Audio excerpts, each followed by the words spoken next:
Assalamualaikum warahmatullahi wabarakatuh. Bagaimana kabar anak-anakku semua? Mudah-mudahan dalam keadaan sehat dan semangat belajar ya. Kita hari ini mempelajari contoh soal mengenai torsi pada batang. Sebenarnya teorinya sama saja seperti pelajaran kita yang kemarin ya. Baiklah, ini soalnya. Ini torsi pada batang. Ada batang homogen bermasa 1 kg. Batang homogen itu yang ini, yang ada titik A, B, C, D, E, F, G-nya ini. Bermasa 1 kg diberi beberapa tanda titik A, B, C, D, E, F, G. Tentukan besar dan arah torsi serta arah putaran batang terhadap poros di titik D.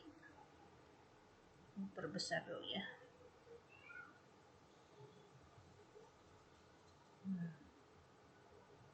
Oke.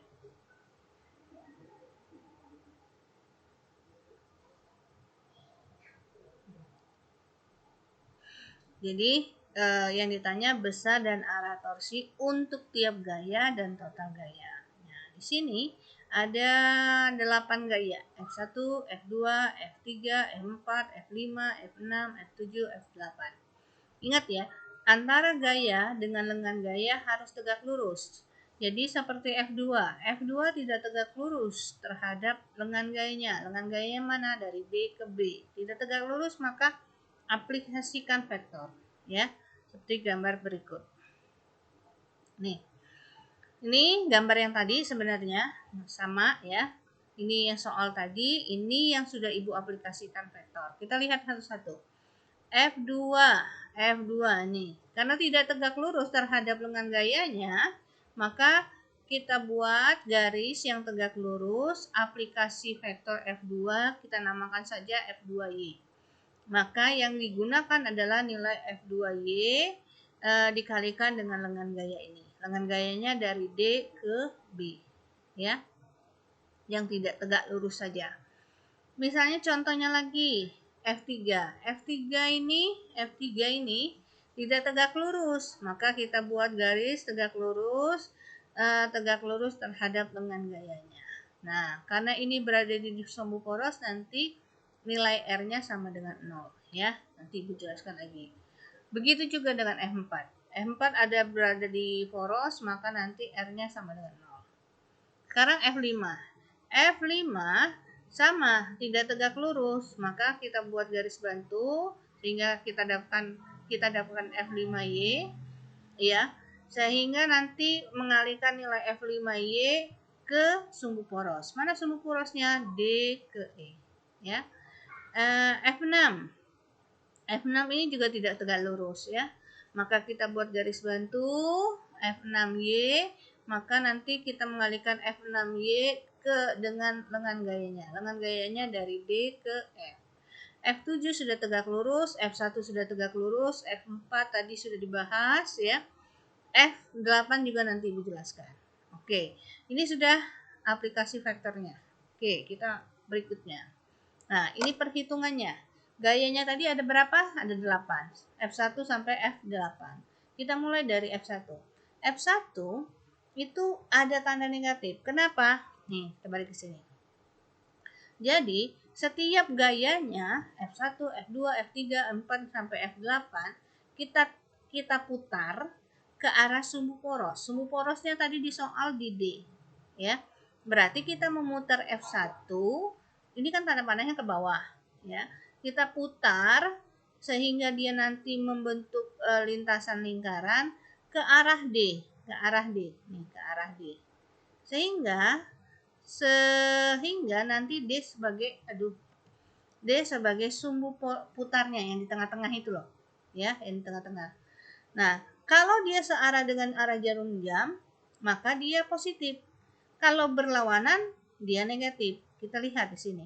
Ini kan F1 kita putar ke arah D, berlawanan dengan arah jarum jam, maka dia negatif. F2. F2 kita putar ke arah D, ya, maka dia akan positif, ya. F3 dan F4 kita abaikan. Kenapa? Karena dia berada di sumbu poros. Oke, F5 kita putar ke arah D. Nih, maka dia negatif. F6 putar ke arah D, maka dia positif. Kenapa positif? Karena berlawanan dengan searah dengan arah jarum jam. Kalau ini berlawanan dengan arah jarum jam. F7 kita putar ke arah D, maka berlawanan. Kalau berlawanan negatif, ya. F8 nanti ada penjelasannya seperti kata Ibu tadi, ya. Begitu. Jadi nanti kenapa dia negatif? Ini F1 negatif karena dia berlawanan arah jarum jam ketika diputar, ya. Nah, lengan gaya R1 untuk F1 ada 1,5. Dapat dari mana? Kita lihat gambar. F1 ini lengan gayanya dari D ke A. Ini kan tiap titik nilainya 0,5. Berarti kalau dari D ke A berarti 1,5. Nih, 1,5. Udah tinggal kita kalikan saja. Untuk mencari torsinya adalah hasil kali F1. F1-nya ingat ya, F1 untuk torsi, bukan F1 gaya aslinya, bukan. Ya, tapi F1 setelah F1 untuk torsinya. Ingat, kalau untuk torsi antara gaya dengan lengan gaya harus tegak lurus, ya. Kalau ini misalnya F2 nih, ini nggak bisa kita langsung kalikan dengan R2-nya. Harus kita cari aplikasi vektor tadi seperti yang ini. Seperti gambar tadi. Nih. Jadi kita tidak bisa mengalihkan 2 akar 2 kali berapa nih? 1 ya. Tidak bisa. Tapi hasil vektornya. Ya. Oke. Jadi ini kita dapatkan nanti setelah min 10 kali 1,5 adalah min 15. Jadi min itu karena ketika diputar dia berlawanan arah dengan arah jarum jam. Sekarang F2. F2 tadi kan nilainya 2 akar 2. Nih 2 akar 2. Tapi kenapa muncul sin 45 dari gambar? Oke, balik lagi ke sini. Jadi, kan pelajaran kemarin masih ingat bahwa kalau kan antara gaya dengan lengan gaya itu harus tegak lurus. Gaya dengan lengan gaya harus tegak lurus. Sebelah garis yang ini F2Y tidak ada sudut. Penjelasan kemarin untuk mempermudah, lihat aja gambar. Kalau di sebelahnya tidak ada sudut, berarti pakai sin. Kalau di sebelahnya ada sudut, misalnya ini ya, kan aplikasi vektor itu ada dua, ada yang tegak, ada yang sejajar, ya. Nah, yang sejajar ini kita pakai cos. Kenapa cos? Karena di sebelahnya ada sudut 45, ya. Jadi ini karena tidak ada nilai sudutnya 45, maka kita pakainya sin 45, ya. Oke, balik lagi ke sini. Nih, 2 akar 2 kali sin 45. Sin 45 0,5 akar 2. Kita kalikan 2 kali 0,5 1. 2 akar 2 kali akar 2 2. 2 kali 1 2. Sehingga kita dapatkan F2 untuk torsinya adalah 2 Newton. R2-nya tadi 1 sudah kita lihat ya. Balik lagi. F2 mana? Dari sini sampai sini. 1 kan? 0,5 tambah 0,5. Oke. 1, maka torsinya adalah F2 untuk torsi yang ini, yang dilihat ini ya, sekali lagi yang ini, kali 1. R2 lengan gaya R2-nya adalah 1. 2 kali 1 2, ya. Kenapa positif? Karena searah dengan jarum jam. Tadi ada di gambar ya. Nah, untuk F3 dan F4, balik lagi ke gambar, karena dia berada pada sumbu poros nih, ya. Baik dia yang tegak lurus maupun yang membentuk sudut, nilai R-nya 0. Kalau nilainya R-nya 0, berapapun dikalikan dengan nilai gaya, nih. 0, berapapun nilai di sini ya akan 0. 0, berapapun di sini akan 0. Ya, sekarang F5. F5, kita balik dulu ke gambar. F5 ini, F5, kan dia sama. Ya, di F5Y ini sebelahnya tidak ada nilai sudut. Berarti pakainya apa? Sin. Ya, sama kayak tadi, sin. Ya, sin. Sekarang misalnya ya. Di sini kita hilangkan 60. Di sini 60-nya. Berarti ini tidak pakai sin 60, tapi pakainya cos. Kenapa cos 60? Karena di sebelah dari garis yang F5Y ini ada sudutnya 60 derajat. Maka kita pakai cos. Jadi nanti F5 kali cos 60. Nah, tapi berhubung di sini tidak ada, berarti kita pakai sin. Kita perhatikan. F5 sin 60. Sin 60 itu setengah akar 3. F5 itu nilainya tadi di soal 2 akar 3. 2 kali setengah 1. Akar 3 kali akar 3, 3. 3 kali 1, 3. Kenapa negatif? Karena berlawanan dengan arah jarum jam. Lengan gayanya 0,5. Maka 3 kali 0,5 akan menghasilkan 1,5. Ya, negatif arah putaran torsinya. Oke, F6. F6, balik lagi ke gambar. F6 mana F6? Ini F6. Nih. Ya.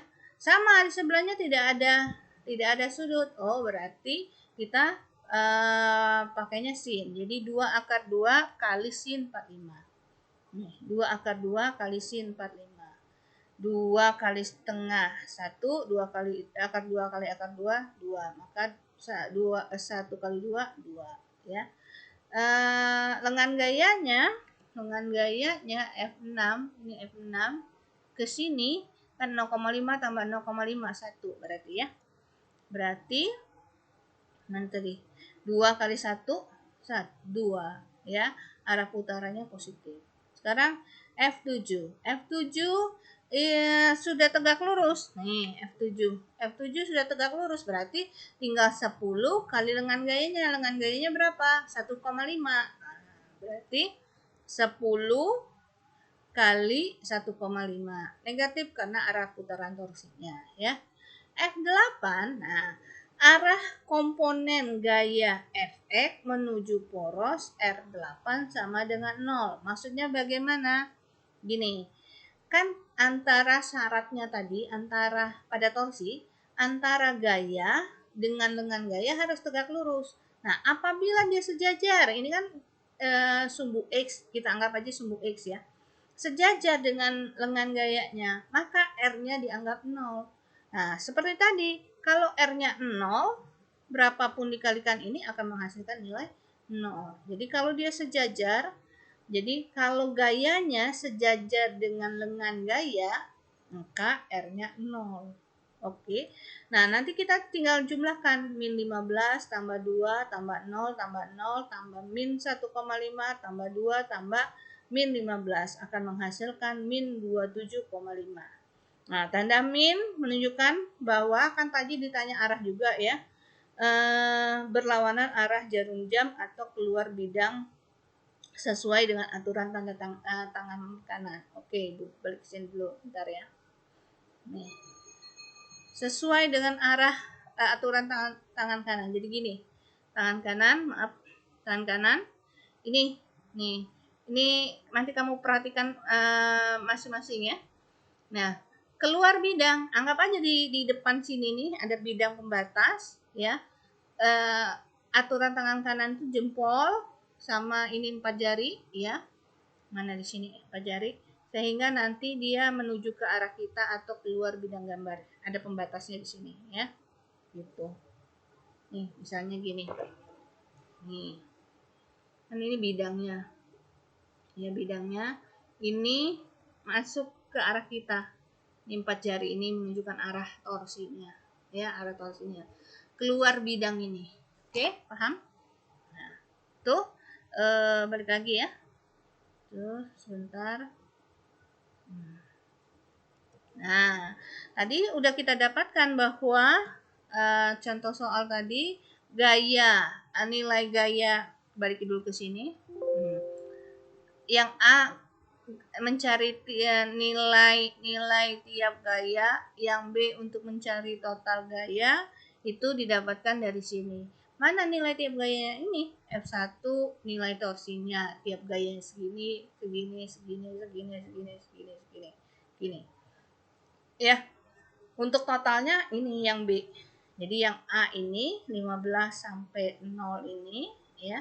Untuk yang totalnya yang B min 27,5 Newton kali meter. Oke.